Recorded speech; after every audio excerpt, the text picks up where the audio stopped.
அதாவது இதற்கு முன்னாடி திமுகவும் காங்கிரஸும் யூபி அரசாங்கம் இந்த 2004 2014 வரலும் ஒரு மிகப்பெரிய சீரழிவை செஞ்சிருந்தார்கள் இந்த நாட்டில். அதை சரி செய்வதற்கு இந்த 10 ஆண்டுகள் ஆயிருக்கு. அதே போல் அதற்கு முன்னால் காங்கிரஸ் இந்த நாட்டை எந்தவித வளர்ச்சியும் செய்யலை. இந்த நாட்டினுடைய அவங்க 70 வருஷமாக சொன்னாங்க இந்த நாட்டில் ஏழ்மை ஒழிக்கப்படும். நேரு சொன்னார், இந்திரா காந்தி சொன்னாங்க, அதுக்கடுத்து ராஜீவ்காந்தி சொன்னார். ஆனால் யாருமே அதற்கான நடவடிக்கை எடுக்கலை.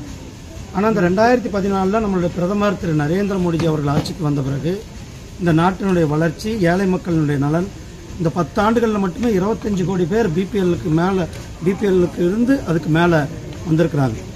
அதே போல் தமிழ்நாட்டுக்கு மட்டுமே இந்த 10 ஆண்டுகளில் 11 லட்சம் கோடி ரூபாய் தமிழ்நாட்டினுடைய வளர்ச்சிக்காக நம்ம பிரதமர் அவர்கள் நிதி கொடுத்திருக்கிறார்கள்.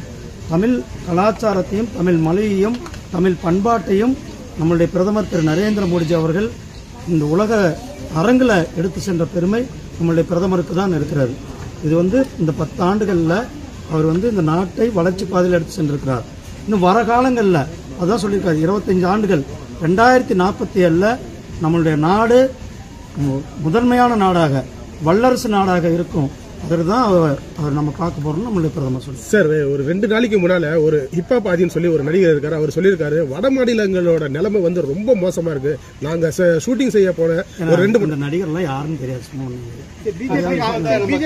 அதிக இடங்களில் வெற்றி பெற்று ஜெயிச்சா கூட ஆனா மோடி பிரதமரா வர முடியாதுன்னு சொல்லிட்டு எதிர்கட்சிகள்லாம் செஞ்சு வராங்க. மோடிஜி அவர்கள் தான் பிரதமர்.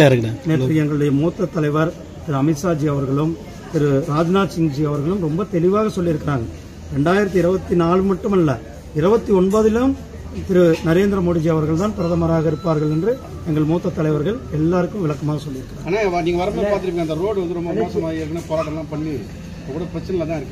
இதுதான் உங்களுடைய திராவிட மாடல் அரசாங்கமாக இருக்கிறது. இந்த கோயிலினுடைய பராமரிப்பு கேள்விக்குறியாக இருக்கிறது.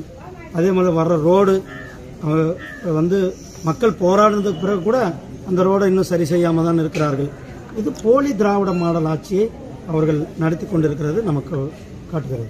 ஆனால் பழவேற்காடு மீன் இதில் பார்த்தீங்கன்னா அந்த மூங்கில் அந்த கல் பாறைகள் போட்டு முகத்தாரம் பார்த்தீங்கன்னா தூர்வாரப்படும் அப்படின்னு சொல்லியிருந்தாங்க. இதுவரையும் பார்த்தீங்கன்னா அதுக்கான இதுவே கிடையாது. நாங்கள் ஏற்கனவே நான் போய் அந்த பழவேற்காடு பார்த்து அங்கே விசிட் பண்ணிட்டு தமிழ்நாடு அரசாங்கத்திட்ட இருந்து எங்களுக்கு ப்ரொபோசல் கொடுங்க. ஏன்னா ஸ்டேட் கவர்மெண்ட் ப்ரொபோசல் கொடுக்கணும். அவங்க இன்னே வரல அந்த ப்ரொபோசலே கொடுக்கல. தமிழ்நாடு அரசாங்கம் உடனே நம்மகிட்ட நிறைய நிதி இருக்கிறது. ஏற்கனவே 1800 கோடி ரூபாய் தமிழ்நாட்டிற்கு மீன்வளத்துறைக்காக மட்டுமே நாம் நிதி ஒதுக்கியிருக்கிறோம். ஆனால் அவங்க இதுக்கான ப்ரொபோசல் கொடுத்தார்கள்னா உடனடியாக நாம் அதற்கான நிதி ஒதுக்க ரெடியாகிறோம். சார், இந்து அறநிலையத்துறை சார்பா இந்த பகுதியில் கிட்டத்தட்ட ஒரு 4 பெரிய கோயில்களோட சீரமைப்பு வேலை நடந்து கொண்டிருக்கு. அப்போ நீங்க இந்த கோயிலை பத்தி சொன்னீங்க. இந்த கோயிலோட நிலைமை ரொம்ப மோசமா இல்லை, இதுக்கு முன்னால ரொம்ப மோசமா இருந்தது. இப்ப பரவாயில்ல, ஓரளவுக்கு சீரமைச்சிருக்காங்க. இந்த கோயிலை இன்னும் அவங்க கேட்டாங்க, ராஜகோபுரம் கட்டணும், இந்த கோயிலை பராமரிக்கணும், கும்பாபிஷேகம் நடத்தணும்ட்டு.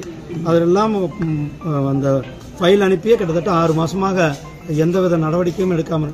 இது இங்கே மட்டும் இல்லை, தமிழ்நாடு முழுவதும் இதே நிலைமை தான் இருக்கிறது. திமுக அரசுக்கும் கோயில் நிர்வாகத்திற்கும் சம்பந்தம் இல்லை. அவர்கள் கோயிலை விட்டு வெளியில வர வேண்டும் என்பதுதான் மக்கள் எதிர்பார்த்து கொண்டிருக்கிறார்கள், மக்கள் விரும்புகிறார்கள். அதாவது ஆன்மீகத்தில் நம்பிக்கை இல்லாத ஒரு அரசாங்கம் கோயிலை நிர்வகிக்க கூடாது என்பதுதான் மக்களுடைய எண்ணமாக இருந்து கொண்டிருக்கிறது. உங்களுக்கு தான் பார்க்குறோம், ஊருக்கு கஞ்சா, வீடுக்கு கஞ்சா வந்துருமோன்னு மக்களுக்கு பயம். எங்கே பார்த்தாலும் வெட்டு, குத்து, கொலை. இதுதான் இன்றைக்கு தமிழக அரசாங்கத்தினுடைய சட்டம் ஒழுங்கு சந்தி சிரித்து கொண்டிருக்கிறது. சார், வடமாநிலத்தில் ஒரு இளைஞர் பிஜேபிக்கு 8 முறை ஓட்டு போட்டதா ஒரு சம்பவம் நடந்திருக்கு. அதான் நடவடிக்கை எடுத்திருக்கிறாங்க இல்லையா?